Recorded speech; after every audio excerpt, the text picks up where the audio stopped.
Good morning. Thank you for joining me. I want to read you a little something out of this cute little book. It's called Denial is Not a River in Egypt, written and edited by Sandy Bauckham, designed and illustrated by Don Ross. It's cute. I've had this book for a very long time. So on page 47, it reads a little story. It goes, 2 prisoners are locked in adjacent cells. One is lucky enough to have his cot next to the only window in the prison. He constantly remarks on the beauty of the day, the changing of the seasons, the exquisite sunsets. For years, his less fortunate neighbor has resented his vantage. Every night, the bitter neighbor goes to bed, hating the man with the view, counting the days until he will have the cell with the window.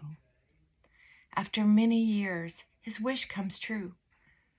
The inmate with the window is released. Now he will be able to move into the next cell and possess the object of his obsession. Upon entering his new cell, he rushes to the window, then stops abruptly, shocked to see only a solid brick wall.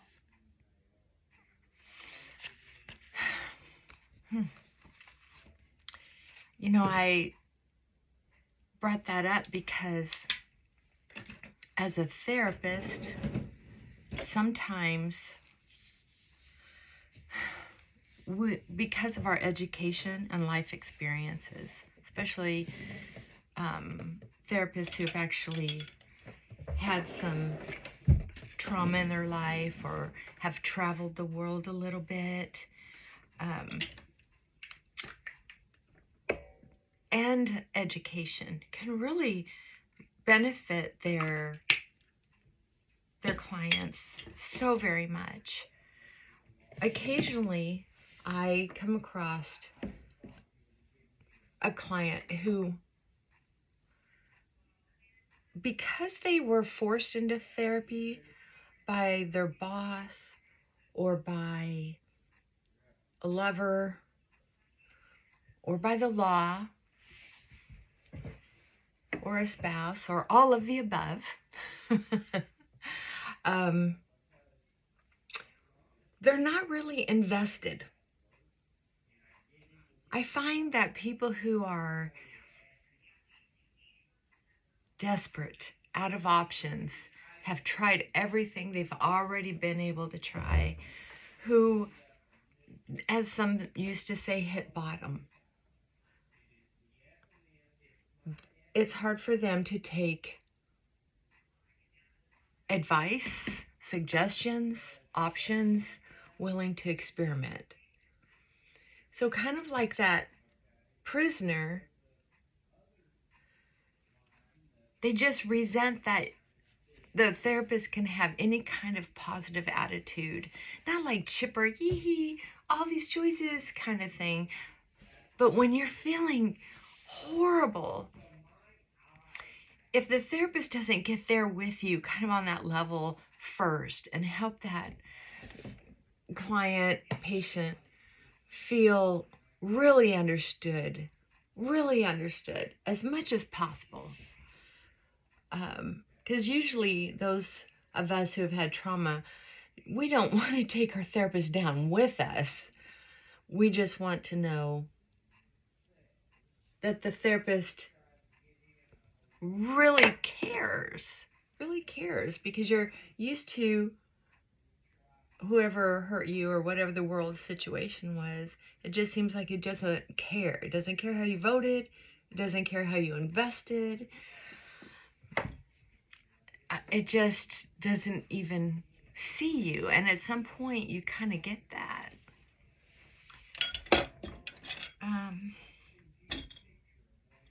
So my insight for today is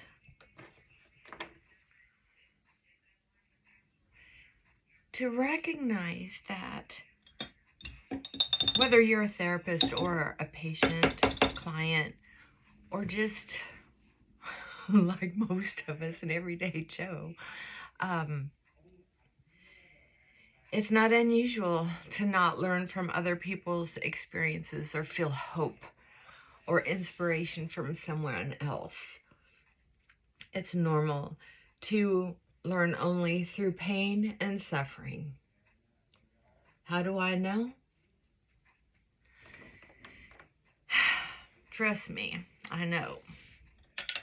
Hard-headed. So, I like that story because it reminds me that even if you have a brick wall to look at every day, it doesn't mean you can't recognize that you have a now and you have a future. And if you're bitter every day, jealous of someone else, resentful of someone else, you're poisoning yourself. You're poisoning yourself.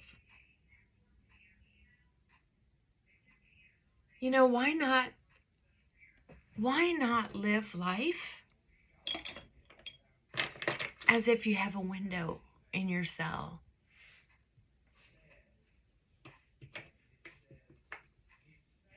Wouldn't that be nice? You know, I go through spells, and so far I've been able to recuperate each time pretty well, where I'm starting to feel burned out or just almost burned out. Maybe not burned out, but well, honestly, it feels close to it.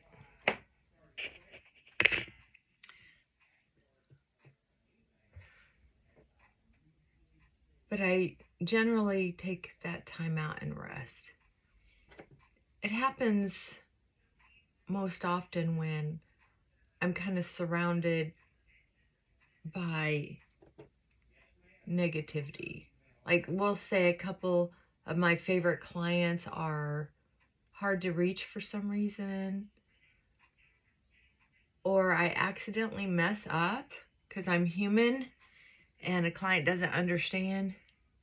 You know, like I might cuss or get impatient or roll my eyes. I know, so unprofessional. Trust me, I know. But I'm so expressive that sometimes when I do make a facial expression, if you try to figure it out, sometimes you're right, sometimes you're just right. I'm not real complicated. But sometimes you're wrong. Because sometimes I'm relating something you're saying to something I know or something I have experienced myself. And so I will make a face related to something else. But related, I'll admit it. But probably not in the way you think it is. Anyway, I'm human. And I've learned to forgive myself. But it's always disappointing to have to go through all that explanation with a client who, yes, I'm human once again, would wish that they would give me a break. But when you're working with people with trauma, that just doesn't always happen. You know, when you have your dog dies, you have the work complication, paperwork stacks up, it's tax time, a death in the family, or an argument within the family, I should say, death of the dog, that was, yeah. So this is just one situation. And now you've got the pandemic, the threat of World War III. I mean, my God. And I've got all kinds of news sources coming at me all day long besides the subscriptions that I have, the news that gets shared with me from clients throughout the day.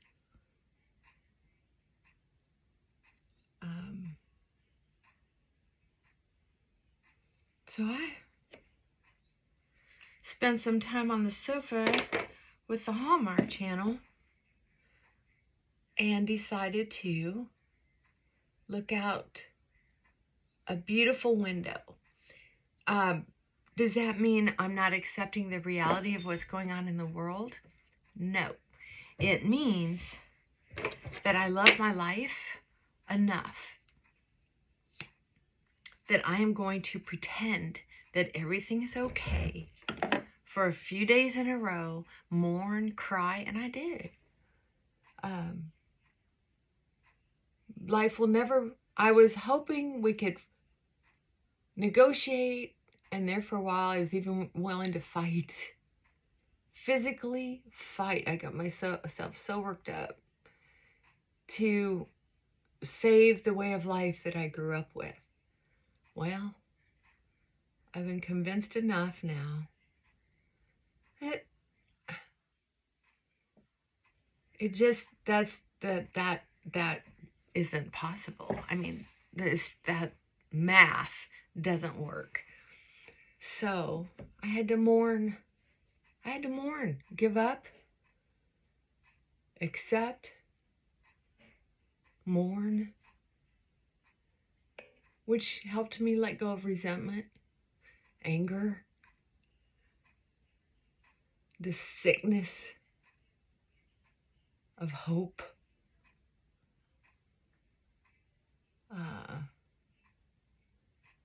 and learn to simply replace hope with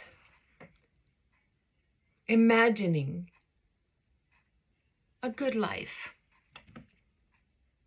Because at the end of the day, my life isn't over. No one I don't want is in my front yard. I get to sleep in my own bed, in my own house, get to make my own living, and spend the money on what I want to, pretty much, right now. So I'm looking out that window and seeing life the way I want to see it instead of what's on social media. I don't need to ponder social media.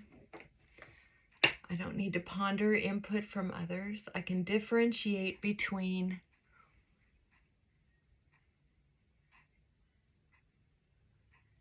what's real for others and what I'm going to allow to be real for me. I hope that makes sense. I want to thank you for joining me this morning. And I want you to do something really nice for yourself.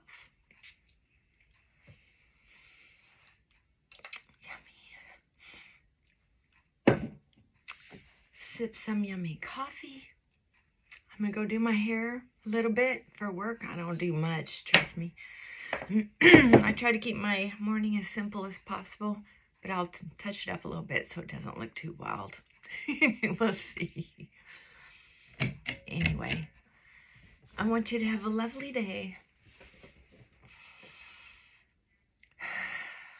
And make it your day. Make it your day.